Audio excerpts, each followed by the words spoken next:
Mateus capítulo 6, somente o versículo de número 10. E diz assim: venha o teu reino, seja feita a tua, o quê?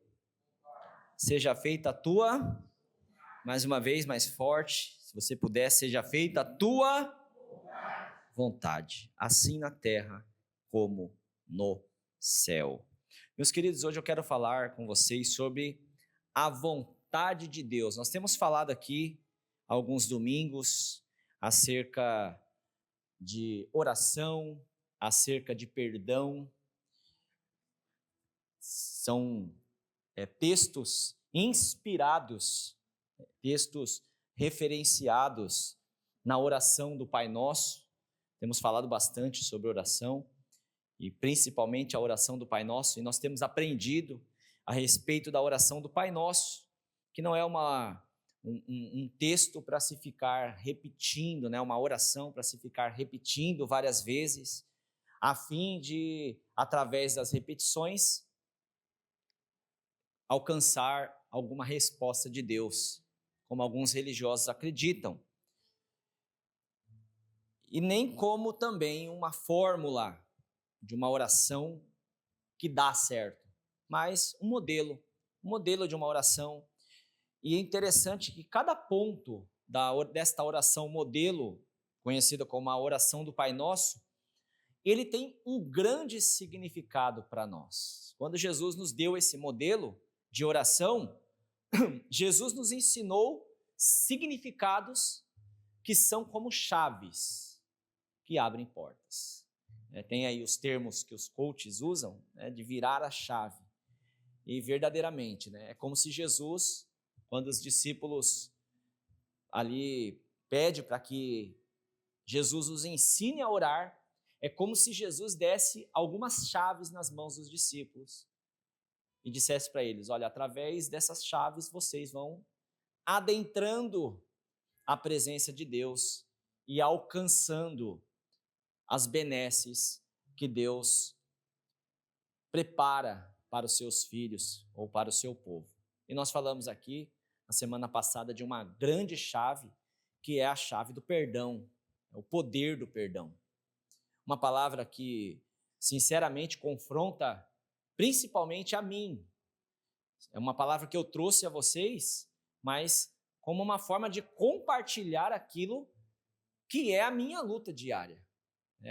O ato de perdoar, o ato de entregar nas mãos de Deus, de confiar plenamente que a justiça é só do Senhor, a justiça espiritual, a justiça da ação divina é só do Senhor, amém? E não nossa. E hoje eu quero falar sobre a vontade de Deus, também uma grande chave para a oração que dá certo, a oração que Deus ouve. Essa semana eu estava fazendo uma pedalada na beira da praia e ouvindo alguns louvores, muito bonitos louvores que eu não tenho muito costume de ouvir, mas nesse dia eu coloquei esses louvores para ouvir, e um deles, um louvor com uma melodia muito bonita, um início de música que prende a atenção, os ouvidos de qualquer ouvinte. Uma melodia muito bonita, eu não me recordo agora o nome da música, e nem me recordo da música no sentido total, mas a mensagem principal da música, o autor do louvor, ou o cantor, o que estava cantando a música, ele falava mais ou menos assim: se você pensou em riscar os planos, os projetos, os sonhos que você escreveu no papel e jogar fora, não faça isso, porque Deus vai cumprir, porque Deus vai fazer. Não jogue fora as anotações que você fez em relação aos seus sonhos. Quem já ouviu essa música aqui? Alguém já ouviu? Puxa vida, hein? Só o Vitinho. Só o Vitinho é do manto aqui, ó. É uma música bem pentecostal, E aí o cantor, uma música muito bonita, por sinal, e o cantor ele traz essa mensagem: não risque as anotações que você fez em relação aos seus planos, aos seus propósitos. Não jogue fora este papel, traga de volta, porque Deus vai restituir, Deus vai fazer, Deus vai realizar. E eu fiquei pensando, irmãos, geralmente quando chega no fim do ano, né, algumas pessoas têm o costume de estabelecer algumas metas para o ano que vem. Quem já fez isso aqui? Eu já fiz isso, né? Estabelecer algumas metas para o ano que entra, e aí entra janeiro, fevereiro, março, abril, maio, junho, e quando chega dezembro de novo eu percebo que não cumpri quase nada daquilo que eu fiz. E geralmente as pessoas anotam isso, elas colocam na geladeira ali com imã para ficar vendo aquelas metas, aqueles objetivos, que muitas vezes, né, não passam de papel. E, em alguns casos, graças a Deus que não passou do papel. Porque são coisas que podem nos atrapalhar na nossa caminhada com Deus. Eu me lembro, já há muitos anos atrás, aproximadamente uns 10 anos atrás, um pregador muito conhecido ali de Santa Catarina, eu estava num evento lá, acho que o Valtinho estava junto nesse evento também, lá em Belo Horizonte, e ele deu uma palavra ali que para mim, aquela palavra foi rema. Eu tinha costume, né, de chegar no fim do ano e fazer anotações para o ano que vem, estabelecer algumas metas, escrever algumas coisas e falar, isso aqui vai acontecer no ano que vem, vai se cumprir, algumas coisas que competiam a mim e outras coisas que competiam a Deus, que só Deus podia fazer. E aí esse pregador, ele disse, olha, muitas vezes você está estabelecendo mais alvos, mais objetivos para o ano que vem, quando, na verdade, você tem que tirar. Você tem que ter menos alvos, menos objetivos, porque nem os que você tem, você está cumprindo. E é verdade, né, irmãos? E principalmente quando se refere à nossa própria vida, à nossa fé, quando se refere aos planos de Deus, aos propósitos de Deus em relação a nós. É comum da natureza humana fazer planos, inclusive o homem mais sábio, né, só homem, exceto Jesus, que era, além de ser homem, era também Deus, mas uma pessoa que era só homem, né, só ser humano, que era Salomão, rei Salomão, ele disse isso, lá em Provérbios capítulo 16, versículo 1, ele diz assim, ó, é da natureza humana fazer planos, o homem faz planos, mas a resposta certa vem do Senhor. Então, se você é uma pessoa que gosta de fazer planos, inclusive de colocar no papel, de fazer projeto, isso é da nossa natureza. Isso é evidência de quem tem propósito, de quem está vivo, de quem tem sonhos, de quem deseja viver, amém? E o próprio Salomão diz, é da natureza humana fazer planos, mas a resposta certa vem do Senhor. Amém? Nosso coração, muitas vezes, ele se enche, né, de expectativa para coisas que nós desejamos alcançar, que nós desejamos viver. Mas muitas vezes, nós nos esquecemos, irmãos, que nós seguimos um caminho. Nós nos esquecemos de quem nós éramos quando nós não conhecíamos Jesus. De quando nós não tínhamos a revelação da palavra, a fé. Andávamos de qualquer maneira, a nossa própria vontade, ao nosso próprio modo. Mas a partir do momento que nós conhecemos a Jesus, nós não conhecemos só mais uma religião. Nós não conhecemos apenas mais uma doutrina. Nós não conhecemos apenas agora bons modos de viver. Não mudou só a nossa roupa. Não mudou só o nosso jeito de falar. Não mudou só os ambientes onde nós frequentamos. Isso também muda. Mas tem algo que muda aqui dentro. Eu posso falar para vocês, irmãos, esse é o maior propósito de Deus. E a maior luta nossa é aqui dentro. Eu me lembro que há 23 anos atrás, um pouco antes de conhecer a Jesus, eu já estava sendo gerado esse desejo no meu coração pelo Espírito Santo, através da oração da minha querida e amada mãe e da minha amada esposa, junto com a minha mãe.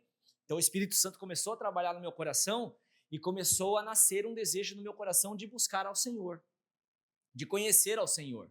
E mesmo estando no mundo, eu comecei a fazer algumas visitas a algumas igrejas, ir em alguns eventos grandes em São Paulo de algumas igrejas, e nesses eventos Deus falava comigo de forma poderosa, mas eu ainda não tinha me convertido.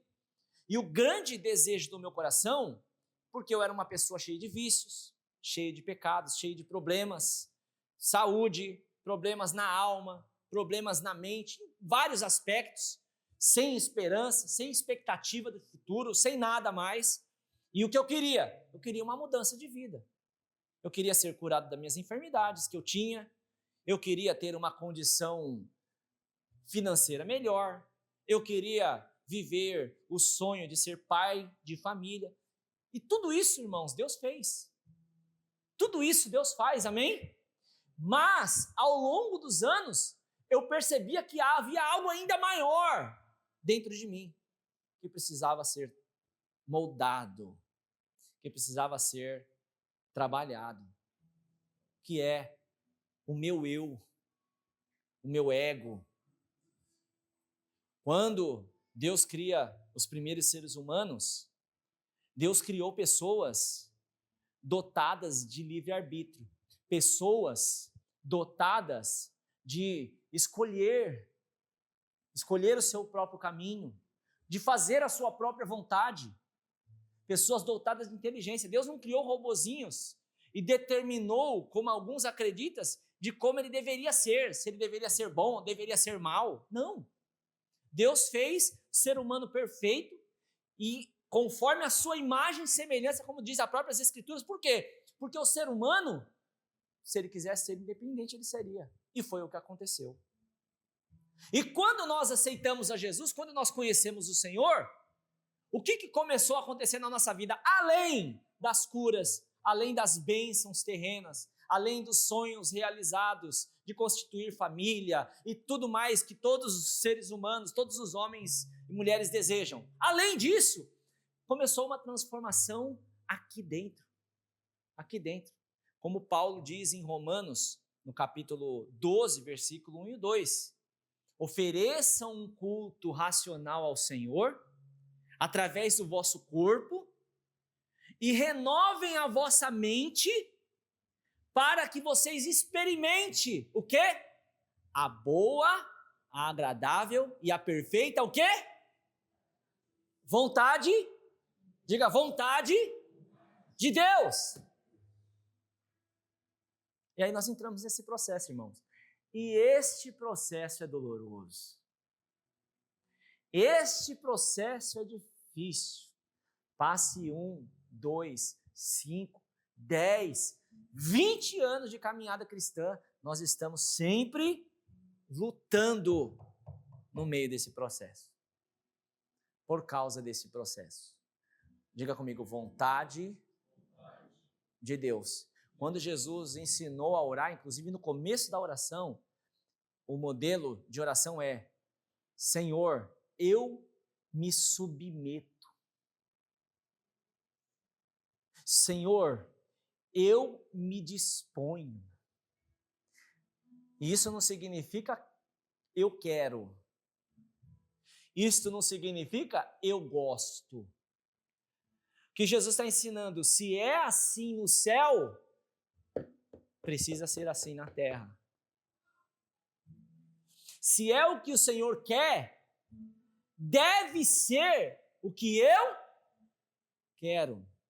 Geralmente, quando alguém pede um conselho, uma pessoa que às vezes não vai na igreja, ou até mesmo um discípulo, e diz para mim, olha, eu gostaria de conversar com você e pedir um conselho, pedir uma orientação, e obviamente, com todo amor, com todo carinho, a gente vai, senta com a pessoa, e aí a pessoa fala o que ela precisa, e ela vai ouvir, né, o que ela precisa ouvir. E geralmente, quando a gente dá o conselho com amor, com sabedoria e respaldado na palavra, é como se entrasse por aqui, não em todos os casos, irmãos, mas na grande maioria. Entra por aqui e sai por aqui. Por quê? Porque o conselho de Deus, diga comigo, o conselho de Deus, diga a vontade de Deus, sempre confronta as minhas vontades. Sempre, meu irmão. Existem situações em que pessoas me chamam no WhatsApp e falam assim, olha, alguém me passou seu contato, eu gostaria muito de conversar com você. E são coisas básicas. São coisas não fáceis, mas simples de responder. Coisas que ou melhor, de resolver. São coisas que se resolvem com práticas imediatas, inclusive. Coisas que se resolvem com uma orientação básica, que qualquer cristão pode fazer. Mas aí vem o quê? O confronto. Aí vem a dificuldade. E não todos, mas uma grande maioria, meu irmão, não aceita. E aí vai acontecer o quê? Geralmente a pessoa ouve um conselho de Deus, um conselho bíblico, um conselho espiritual verdadeiro, não um conselho de coaching, um conselho de engodo, não, mas um conselho verdadeiro, um conselho bíblico, um conselho reto, um conselho de pai espiritual. E aí a pessoa vai fazer o quê? Ela vai testar outros meios, ela vai testar outras formas. E depois de ter testado todos os meios, todas as formas, ela diz assim, ó, o pastor Tiago tinha razão. Pior que o que ele me falou. E o problema é que às vezes passa 1, 2, 5 anos e depois a pessoa fala assim, tinha razão. Era muito mais simples. O conselho de Deus, irmãos, a vontade de Deus, os planos de Deus são muito melhores do que os nossos. É isso que Jesus está ensinando. Você quer aprender a orar? Comece orando já, disposto. Por quê? Porque muito provavelmente a sua oração comece por um caminho, mas ela termine um outro caminho completamente diferente por onde ela começou. Por exemplo, em relação ao que eu estava falando aqui sobre perdão, a semana passada. Já aconteceu comigo, de eu estar orando e orando em fervor, orando com intensidade, e quando chegar no momento do perdão, não consegui orar mais. E eu precisei de um tempo para aprender a liberar perdão. Para depois vir e voltar, depois de meses, naquele mesmo lugar. Olha o que diz em Isaías 55, versículo 8 e 9. Porque os meus pensamentos não são os pensamentos de vocês, nem os seus caminhos são os meus caminhos, declara o Senhor. Como os céus são mais altos do que a terra, assim os meus caminhos são mais altos do que os seus caminhos, e os meus pensamentos mais altos do que os seus pensamentos. Irmãos, o salmista Davi, no capítulo 139 dos Salmos, ele começa a falar sobre o conhecimento de Deus, sobre a presciência de Deus, e ele fala assim, olha, isso é maravilhoso demais para mim. Sabe aquela expressão que nós pregamos aqui esses dias, sobre o Monte da Transfiguração, quando Pedro vê Moisés, Elias e Jesus transfigurado naquele ambiente de glória, eles dizem assim, olha, é maravilhoso estar aqui. Davi tem agora a concepção do conhecimento de Deus e, obviamente, por muita experiência que ele tinha com Deus, pela relevância, lembra da relevância? A relevância que ele tinha em ser rei de Israel, em ser um guerreiro em nome do Senhor. Então, por tantas experiências, ele diz assim, olha, isso é maravilhoso demais para mim. Antes que a palavra venha à minha boca, o Senhor já sabe o que eu vou falar. De longe, conhece os meus pensamentos. Olha aqui, irmãos, isso é maravilhoso demais para nós. Às vezes a gente pensa que a gente vai pegar Deus de surpresa, não é verdade? Existe uma teoria aí maligna, diabólica, que é a teoria do Deus em construção. É como se Deus fosse agindo de acordo com o andar da humanidade, como se Deus fosse agindo de acordo, é uma teologia liberal, mundana, profana, maligna. É como se Deus não se permitisse a si mesmo conhecer o futuro. Não, irmãos. E o próprio Davi disse, isso é maravilhoso demais para mim. Ele sabe tudo. Muitas vezes a gente acha que sabe alguma coisa. E talvez você seja uma pessoa inteligente, um gênio, uma pessoa superdotada, com QI acima de 130. Glória a Deus por isso. Mas eu quero dizer para você nessa noite, e você tem que dar um glória por isso, Deus sabe mais do que você. Deus sabe mais do que você, meu querido. E Ele mesmo diz, os meus pensamentos são mais altos do que os seus, assim como os céus são mais altos do que a terra. Você consegue mensurar isso? É impossível. Dizem que só a distância entre a terra e a lua de foguete é uma distância absurda. É uma distância absurda do céu, da terra e a lua. Imagine, irmãos, o céu de Deus, a glória de Deus, o universo que Ele mediu com as suas próprias mãos, que Ele criou com o poder da sua palavra. O que não sabe o Senhor a nosso respeito? Existe a teoria do decreto de Deus, que fala sobre a vontade de Deus. E alguns levam isso de forma tão profunda, e na minha opinião, errônea inclusive, não vejo nem como uma profundidade, mas eu vejo uma forma inclusive de negar o caráter de Deus, que diz que Deus inclusive decretou o mal, decretou quem deveria ser condenado ou salvo, não. Mas sim, Deus é tão profundo, os pensamentos de Deus são tão altos, a verdade de Deus, a vontade de Deus é tão soberana, é tão poderosa, que apesar de não ter decretado o mal, Ele pode sim transformar qualquer male em bem, qualquer situação, seja ela boa, seja ela ruim, seja ela ótima, seja ela péssima. O nosso Deus, o Deus da Bíblia, o Deus de Israel, o Deus da igreja, meu irmão, Ele tem poder para transformar e cumprir com o seu plano e a sua vontade, e o seu nome será sempre glorificado. Diga, Deus tem poder. Diga, Deus tem todo o poder.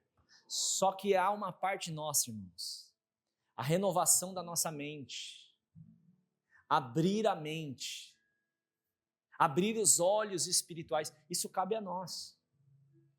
E eu continuo batendo nessa tecla. Geralmente a gente vem aqui, ouve a palavra e sente como um fogo no nosso coração de que Deus fala conosco, de que nós temos recebido orientação, mas parece que amanhã todo mundo esquece, ou muitos acabam esquecendo. E vai beber em outras fontes,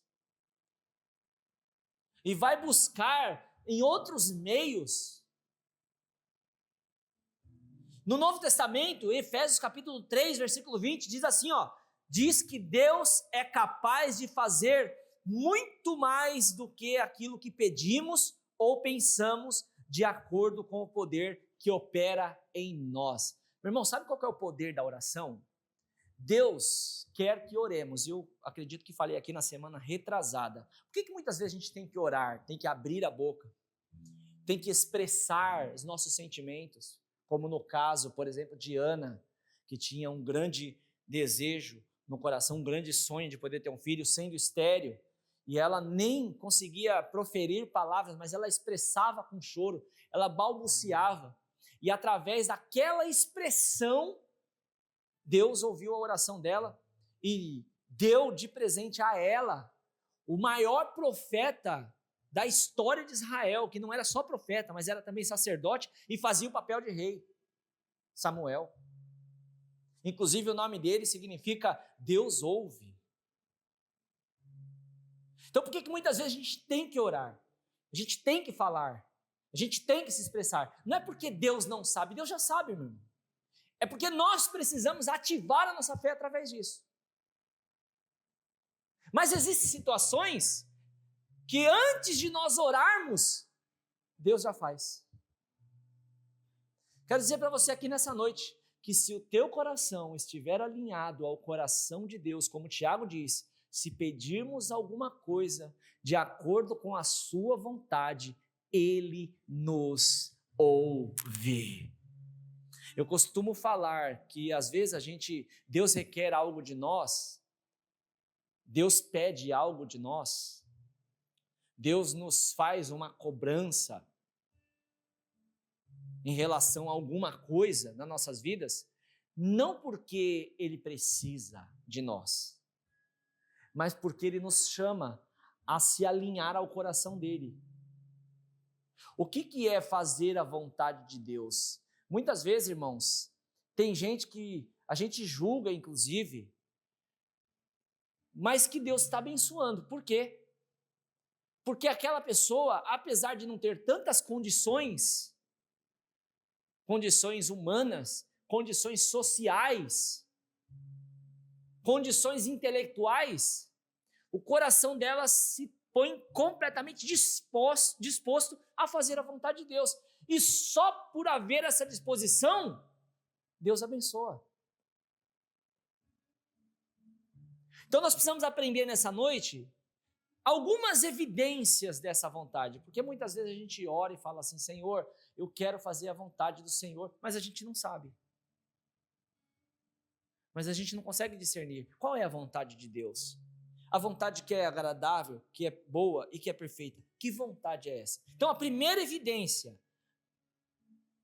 da vontade de Deus nas nossas vidas, obviamente, com certeza, apesar de nós estarmos já tão cientes disso, eu preciso repetir, a primeira evidência da vontade de Deus na nossa vida, meu irmão, deve ser equiparada com a palavra. Você quer saber se é a vontade de Deus para a sua vida? Algo, ou alguém, ou alguma coisa? Analise as Escrituras. Isto deve estar equiparado com a palavra. O que a palavra diz, por exemplo, em relação a negócios? Qual é o tipo de transação financeira que Deus reprova, por exemplo? Com certeza a vontade de Deus não está ali, meu irmão. O que a vontade de Deus diz em relação a relacionamento conjugal? O que a palavra de Deus revela em relação à união de um homem e uma mulher? Analise as Escrituras. Então, qual é a primeira evidência de que pode ser a vontade de Deus? Analise nas Escrituras. E não é usar um texto isolado para satisfazer, né, os meus desejos, irmãos. Porque tem muita gente que faz isso. É como eu falei aqui esses dias, né? Geralmente, talvez em algum momento, a gente abre as Escrituras e cai num texto, e é exatamente aquele texto que você precisava ouvir naquele momento, e você fala assim: olha, Deus falou comigo. E eu preguei aqui há algum tempo sobre o profeta Miqueias, e o livro do profeta Miqueias é aquele livro de pancada do começo ao fim, do primeiro ao último capítulo, é só pancada, é só punição, é só chicotada. E aí a gente abre no livro de Miqueias, Deus fala comigo, abre no livro de Miqueias, fala: opa, não, esse aqui não. Isso aqui.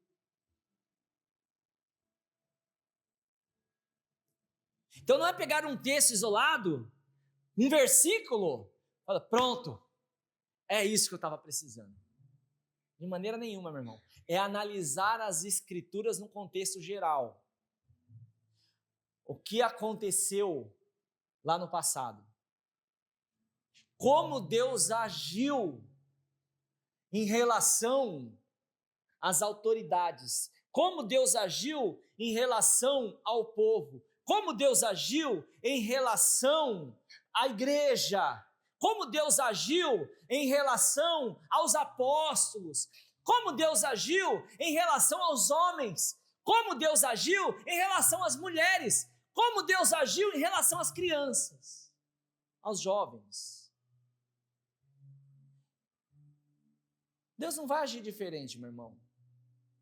Existe cultura, existe etnias, e obviamente a cultura judaica, hebraica, a cultura dos judeus na época é completamente diferente de hoje. E principalmente a cultura dos judeus de hoje é completamente diferente da cultura ocidental, da cultura dos brasileiros. Mas tem uma coisa que não muda, que é princípio. Algo que o Senhor estabeleceu para todos os tempos. E quer ver um exemplo? A lei. A palavra que revela o caráter de Deus, que revela o caráter de Cristo. Amém? Olha o que o salmista Davi disse no Salmo capítulo 19, versículo 8. Os preceitos do Senhor são retos e alegra o coração. É a lei, perdão, eu li errado, é o Salmo 40, versículo 8. Diz assim, ó: agrada-me fazer a tua vontade, ó meu Deus, dentro do meu coração está a tua lei. Olha o que Davi diz: fazer a vontade do Senhor é aqui dentro do meu coração, está cravada a lei do Senhor. Como Jeremias, sendo usado por Deus, numa profecia diz: haverá um tempo em que as minhas leis estará escrita no coração das pessoas. Não em tábuas de pedra, mas no coração das pessoas. Você quer saber sobre a vontade de Deus para a sua vida? Vai para a palavra. Vai para as escrituras. Ofende o caráter de Deus? Ofende os princípios de Deus desde a criação? Não queira inventar. Não queira colocar a sua interpretação. Tem gente que diz assim: ah, mas a Bíblia tem várias interpretações. Não, irmão, a Bíblia só tem uma interpretação. A Bíblia, ela só tem um único Deus. O problema é que as pessoas querem ler e principalmente obedecer aquilo que lhes convém, segundo a sua própria vontade. Interessante que quando Jesus estava lá no Getsêmani, sofrendo uma angústia, uma dor tremenda na alma e no corpo, uma pressão absurda pelo que ele haveria de passar, a oração dele é: Pai, se possível, passa de mim esse cálice, todavia não seja feita a minha, mas a tua vontade. A vontade de Deus, meu irmão, confronta as nossas vontades. E esse confronto, primeiramente, ele vem pelas próprias escrituras. Tem uma frase muito legal de um pastor de Belo Horizonte, essa frase pegou e algumas igrejas falam essa frase, que ele diz, né, eu sou o que a Bíblia diz quem eu sou. Eu faço o que a Bíblia diz o que eu posso fazer. E aí eu não lembro o resto que ele fala. Mas aqui já é suficiente. Diga comigo: eu sou o que a Bíblia diz que eu sou. Diga: eu faço o que a Bíblia diz que eu posso fazer. Será? Pergunte para si mesmo: eu tenho feito o que a Bíblia diz que eu posso fazer? Ou eu tenho feito mais? Ou eu tenho feito o que a Bíblia diz que eu não posso fazer? Primeira evidência, meu irmão, a primeira evidência da vontade de Deus na nossa vida está nas Escrituras Sagradas. Amém? Segunda evidência da vontade de Deus para nossas vidas, traz paz ao nosso coração. Diga paz no coração. Diga mais uma vez, paz no coração. Ou seja, meu irmão, preste atenção. Há uma confirmação bíblica, em primeiro lugar. E segundo, somos tomados por alguns sentimentos. E preste atenção, esse sentimento não é um sentimento de alívio momentâneo. Esse sentimento não é um sentimento de Deus está comigo, custe o que custar. Esse sentimento não é um sentimento de não importa o que eu vou fazer, Deus vai à minha frente e tudo vai dar certo. Como diz aquela música, já deu tudo certo, e se não der?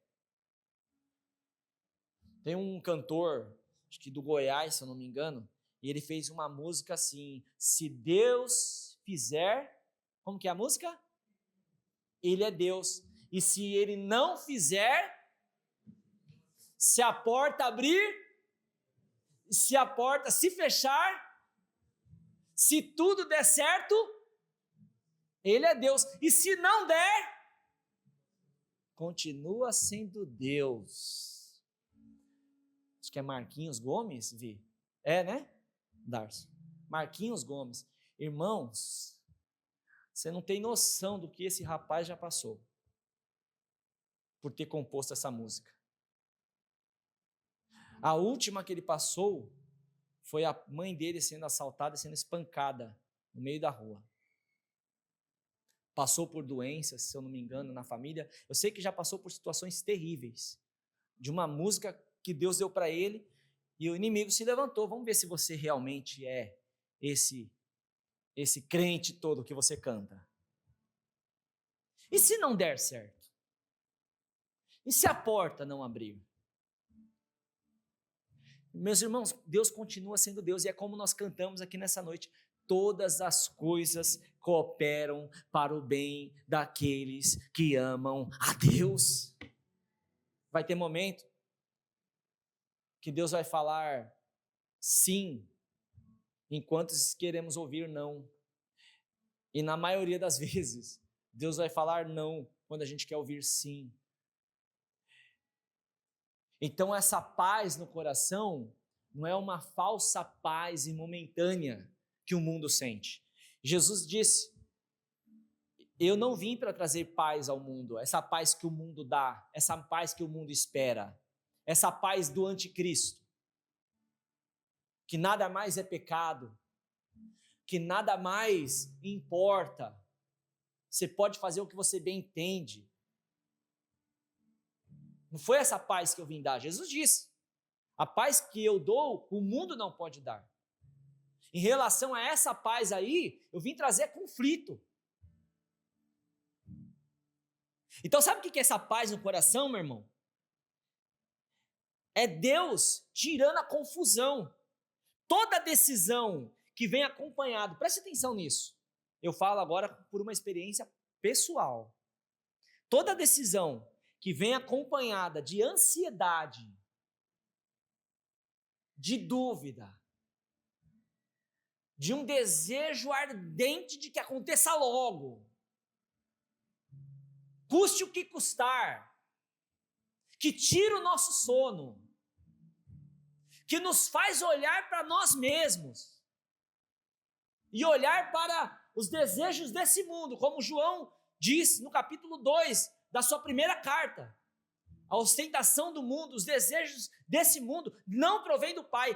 E tudo que nos faz vislumbrar essas coisas, nos gerando ansiedade, nos gerando dúvida e travando a nossa vida espiritual com o Senhor, meu irmão, deve ser rejeitada. O que nós temos que fazer? Interiormente falando, na nossa alma, no nosso coração, nós temos que analisar com mais precisão, meus irmãos, com calma, com direção, Como Salomão disse lá em Provérbios, é da natureza humana fazer planos, mas pare um pouco, analise, observe com mais precisão. Primeiro, como eu falei na palavra, e segundo, na oração. Eu sou uma pessoa muito proativa, e sempre que eu acredito em algo, eu sou uma pessoa que gosta de agir rápido. Desde criança, eu sou assim. Só que ao mesmo tempo, por algumas frustrações, eu aprendi a fazer o quê? A esperar e a orar.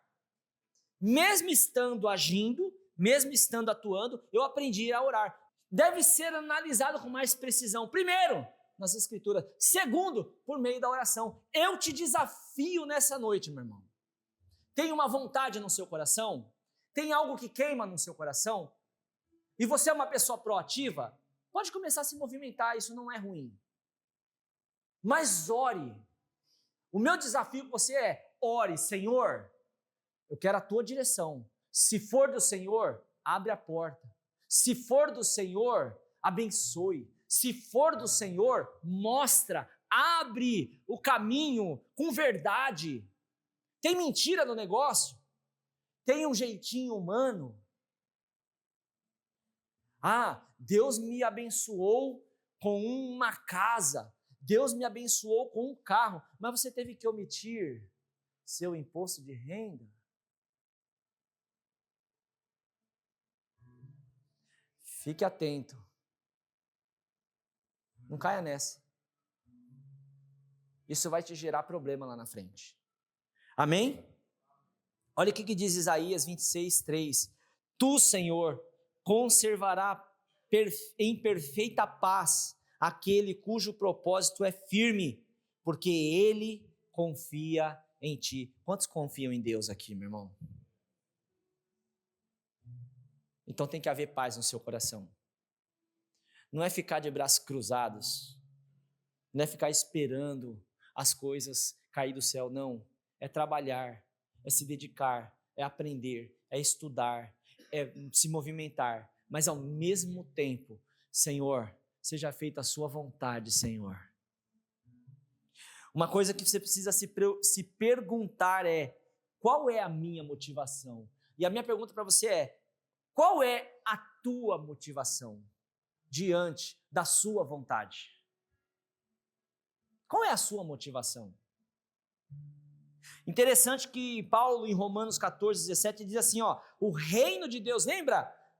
Lá no versículo 10 de Mateus 6, na oração, venha o quê?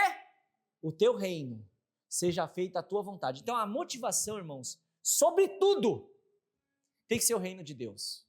É Cristo sendo conhecido em todos os lugares. É o nome de Jesus sendo glorificado. É Cristo, através da igreja, sendo conhecido. Essa é a motivação, é o reino de Deus. O reino de Deus é Cristo. O reino de Deus é a glória de Deus. É salvação. O reino de Deus é a igreja se movimentando e trazendo vidas para os pés do Senhor. Essa é a motivação. Amém? E é o que Jesus ensinou. Venha o teu reino, seja feita a tua vontade. E para esclarecer um pouco mais isso, olha o que Paulo diz em Romanos 14, 17. O reino de Deus não é comida nem bebida, mas justiça, paz e alegria no Espírito Santo.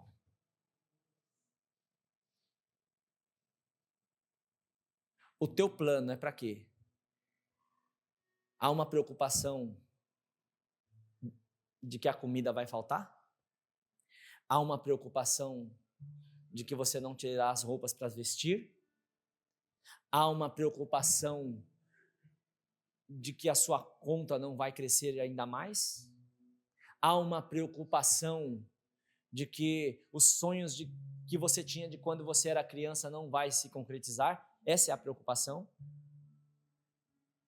Há uma preocupação de que você não vai viver o luxo que você sempre desejou? Qual é a sua motivação? Para onde estão inclinados seus olhos? É para a comida? é para bebida, sabe o que Jesus disse aos discípulos? Não se preocupem com isso. Busquem em primeiro lugar o reino de Deus e a sua justiça, e todas essas coisas serão acrescentadas. Analise isso nessa noite. Talvez você tenha orado e perseguido algo. E por que você persegue tanto algo que te gera tanta dúvida, que te gera tanta ansiedade, tantos desgastes? Talvez você até chegue lá, mas você não vai desfrutar de absolutamente nada. Ou você vai chegar lá e no final perceber, como Salomão mesmo desviou no meio do caminho e diz assim: tudo vaidade, não serviu para nada. A pior coisa, meus irmãos, na vida de alguém é chegar no final da vida e perceber que tudo que fez não valeu de absolutamente nada. Olha o que diz Filipenses 4, 6 e 7. Não andem ansiosos por coisa alguma, mas em tudo, pela oração e súplicas, e com ação de graças, apresentem seus pedidos a Deus. Diante de Deus, meus irmãos, nós podemos pedir qualquer coisa. Nós podemos orar por qualquer coisa. De qualquer jeito, de qualquer forma. Ai, mas eu posso... Pode, não se preocupe. Deus é Deus.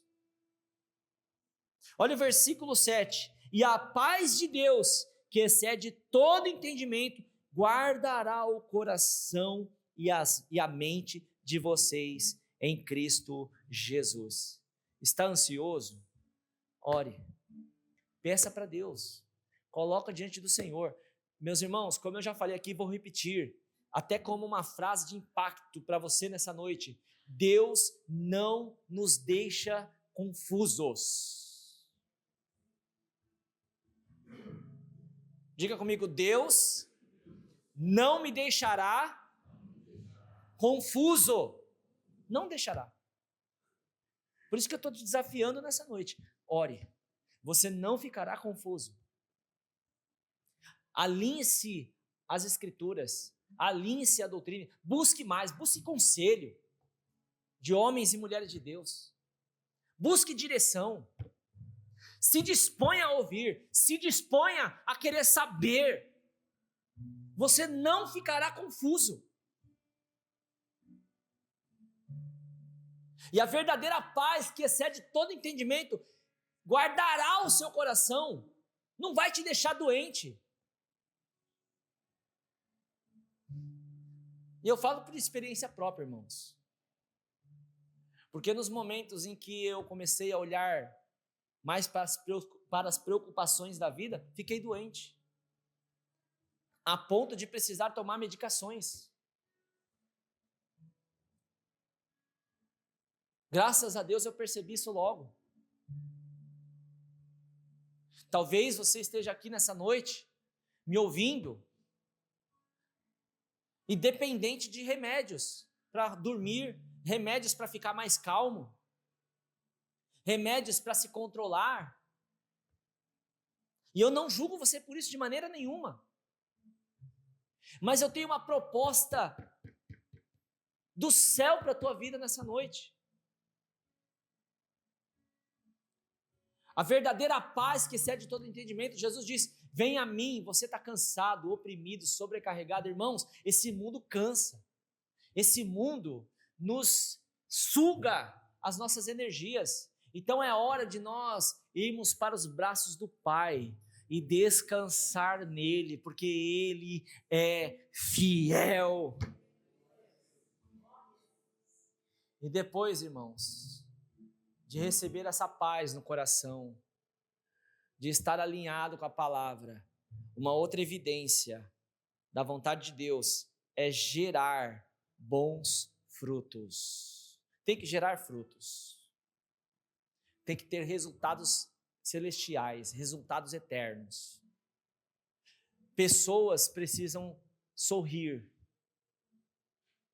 A alegria que nós sentimos Na terça-feira nós conversávamos aqui na célula, né? Iniciamos, inclusive, né? Abrindo um parênteses aqui, nós iniciamos toda terça-feira a célula de homens. Começamos aqui na igreja, essa terça-feira vamos fazer aqui na igreja ainda, e daqui dessa terça-feira sairemos com uma agenda, que vai ser uma célula rotativa, nós vamos fazer em várias casas. E essa terça-feira vai ser aqui ainda. E nós conversávamos nessa terça-feira sobre produzir frutos, né? Sobre trazer resultados para o reino. E isso, irmãos, quando nós fomos salvos, quando nós aceitamos a Jesus, veio uma alegria tremenda no nosso coração. E eu posso falar para vocês nessa noite, essa alegria dobra quando outros são salvos. Essa alegria dobra em nós quando outros conhecem a Jesus. Então não é nos posta como uma obrigação, como alguns religiosos fazem. Não, eu tenho que cumprir tantas horas semanais falando de Jesus para obedecer a palavra. Não, é algo que multiplica em nós. Então, uma outra evidência da nossa salvação é gerar bons frutos. Diga comigo, gerar bons frutos. Olha o que diz Salmos, capítulo 1, versículo 3. Aqui fala sobre o justo, que não anda sob o conselho do ímpio. Olha que interessante. O justo que não anda no conselho do ímpio. E lá no versículo 3 diz, ele é como uma árvore plantada junto à corrente de águas, que no devido tempo dá seu fruto, cujas folhas não murcham, e tudo quanto ele faz será bem sucedido. Meu irmão, parece que as coisas não estão indo como nós cantamos aqui nessa noite. No tempo de Deus, tudo novo, tudo lindo, tudo perfeito vai acontecer. Fique enraizado nas águas. Olha aqui as águas. Fique enraizado nas águas.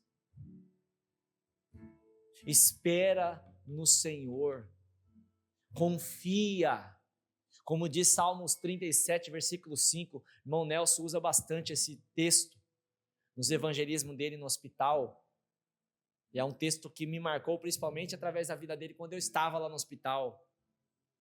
Entrega teu caminho ao Senhor, confia nele, e tudo ele fará. Meu irmão, é tempo das folhas velhas cair e as folhas novas aparecerem e as flores aparecerem e brotar e nascer frutos e gerar para a glória de Deus. Amém?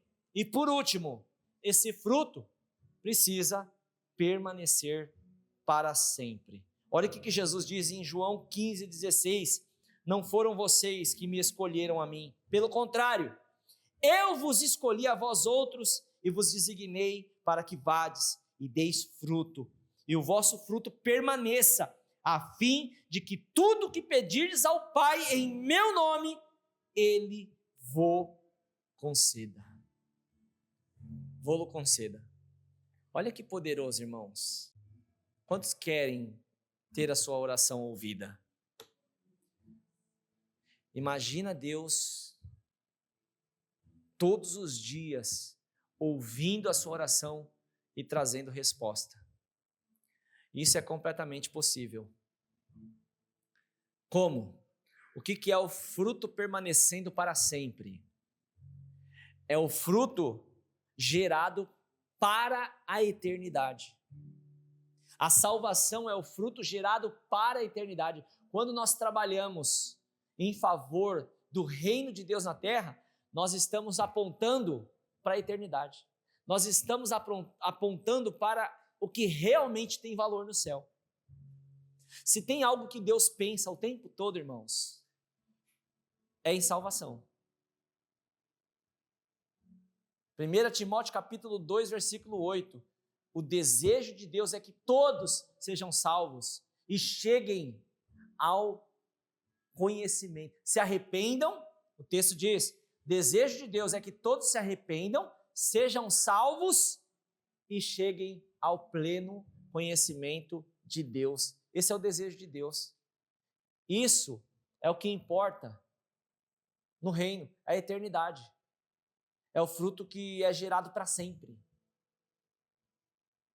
É o fruto que vai nos trazer o galardão eterno, a recompensa eterna. Irmãos, a nossa vida, como diz Provérbios, é um sopro. Ainda que vivamos 80, 90, 100 anos, e eu quero chegar nos 120 com saúde, já estou fazendo por onde? Lúcido e com saúde, talvez com saúde física, mas lúcido não sei não.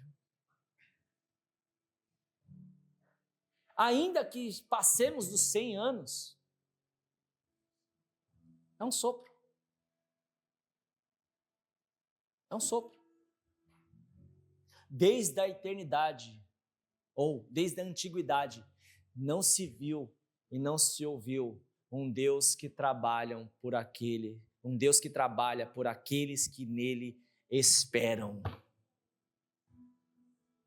Para onde deve estar os nossos olhos, meus irmãos? Para a eternidade. Para onde deve apontar, inclinar os nossos olhos? Para os céus. Para os céus. O que Deus quer, irmãos? Deus quer salvar. O que Deus quer, meus irmãos? Deus quer cumprir o seu propósito através da igreja. E como foi o texto que nós lemos? Seja feita a tua vontade, assim na terra como no céu. O que acontece no céu? Adoração. O que acontece no céu? Relação entre pai e filho. E é por isso que Jesus veio aqui, meus irmãos.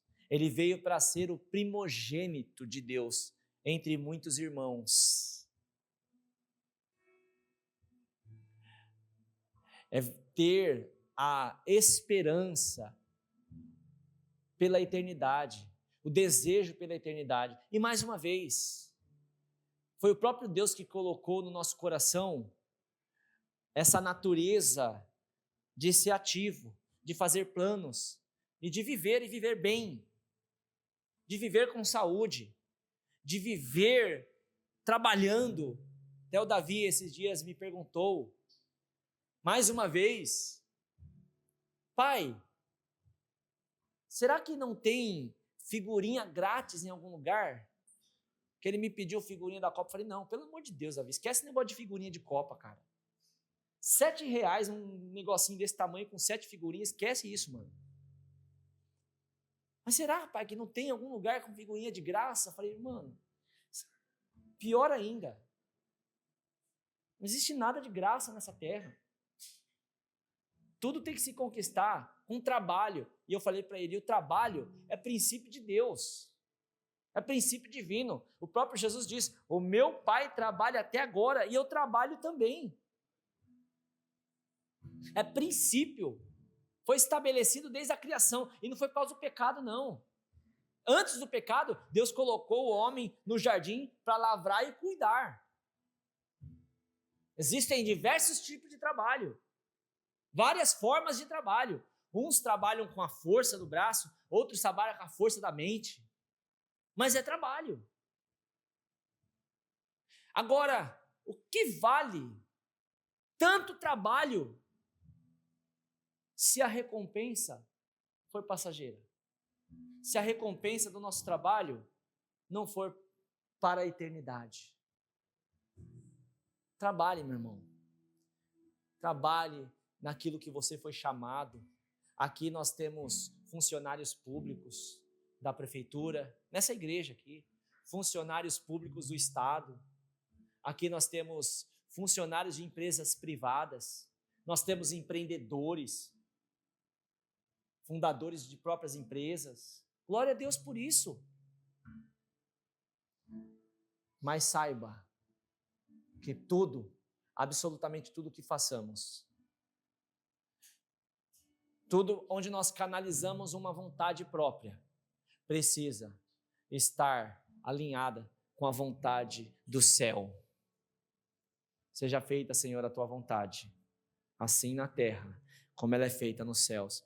E você, meu irmão, minha irmã, como diz a palavra, e essa palavra foi em relação ao próprio Jesus, mas nós sendo filhos adotivos por meio de Cristo, ela pode servir para nós também. Nós veremos o fruto do nosso penoso trabalho e nos alegraremos em Deus.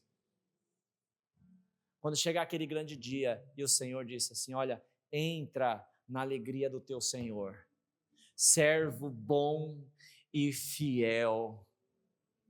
Diga: eu quero ser um servo bom e fiel. Essa é a vontade de Deus, meu irmão. Amém? Não saia daqui hoje entristecido, achando que você não tem possibilidade de viver a vontade de Deus. Você tem sim. Basta você tomar uma decisão no seu coração hoje. Custe o que custar, Senhor. Doa o que doer. Talvez você tenha que abrir mão de algumas coisas. Talvez você tenha que, como eu costumo falar aqui, e como foi comigo, colocar alguns pingos nos is, porque existem coisas, irmãos, que só se refere a Deus, amém? E o pedido de perdão basta. Um choro, uma humilhação basta. Mas existem coisas que se referem a pessoas, algumas dívidas que ficaram para trás. Algumas talvez não tenha como pagar, mas outras é possível. Algum familiar que esteja distante, ou algum amigo que se decepcionou porque você foi avarento, porque você traiu por causa de dinheiro. Reveja seus conceitos, porque com certeza, meu irmão, Deus é poderoso para fazer infinitamente mais daquilo que nós pedimos, daquilo que nós pensamos, mas nós precisamos nos alinhar à vontade dele. Feche os seus olhos nessa noite e vamos orar.